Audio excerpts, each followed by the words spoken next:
But he really stepped up big. Really happy for him. You know, his family and his friends were all there, so he really stepped up. He was a big infant. Thanks, Leaky. Billy Witz with the New York Times.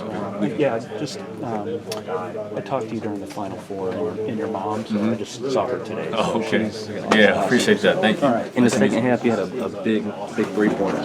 Then came right back. Caleb hit you in the corner. You didn't make it, but 3 or 4 years ago, you weren't taking them shots. How much has your team helped you get that confidence and believing in you? Well, believe it or not, you know, we have a dynamic player like C. Love telling you to shoot the ball. I mean, you got to help him out. You know, he's out there scoring 30, whatever points a game. You know, you got to do something. I can't just be on the defensive end and then just be like a liability on the offensive end. I got to make something happen, you know, and it's just some games he loved telling me just go, you know, telling me go, just feeding me confidence. And honestly, I just wasn't even thinking of it, you know. Sometimes I would pass that shot up in practice and he'd be like, yo, shoot the ball, you know, and it's just, I don't know, it's kind of like an instinct just to shoot it right there. I'm glad it went in. So Coach Lebo drew up that last play? Yeah. And Armando said he's a defense guy. He never draws stuff up. Yeah, so definitely. Were you surprised when he started drawing up a play? Not really, because his IQ is crazy. You know, that's one thing I've always said about Coach Lebo. Hell of a coach. You know, he's just so smart. And when he drew it up a little bit, I was like, yeah, you know. But obviously, you know, when I seen it, you have Caleb at the top, RJ at the top. Obviously, the team will think, you know, they're going to get the ball, so they're not able to help off of them two guys. Which gave Pete all the space in the world, you know, to hit the shot. And I'm glad it worked out the way it did. There's not a name for that since it was just drawn up. Yeah, no, that's not a name for that.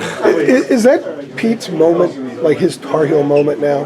Because, you know, everyone has to have a one they come here at some point. Is that his Tar Heel moment? That was definitely a big moment, but then again, it's early. It is early. You know, hopefully he'll have a lot more moments like that. I haven't talked to you for a few weeks, but when we talked to the guys, we talked a lot about cutting the cord to last year. I think it's been sort of an albatross in some ways for you guys. You think in the last week you guys have taken a massive step forward to snipping that cord and becoming fully 2023? Absolutely. You know, when we went on to the 4-game losing stretch, I was just had a meeting with Coach Davis, and I was telling him, I was like, after the game, Virginia Tech, you know, we all just sat in the locker room. We were just like, bro, we were right there. Like, we got it. You know, once we get some guys healthy, you know, we got it. Like, we're right there knocking on the door. And when we get it clicking, just like last year, it's going to be scary. And we knew it's early. Whatever the fans can say, whatever they want to say, we know at the end of the day, when the games really matter, you know, deeper into the season, we're going to show up. 66-55, I think about 7.5 minutes left. Is that the best defense you guys have played all year, the rest of the way? Because the shots they were getting, they were fading. Since the ball hit one on you, he was fading. It's just a good shot. Exactly. It's a tough shot. You know, that's one of the most frowned upon shots in the game. You know, a contested fadeaway mid-range shot.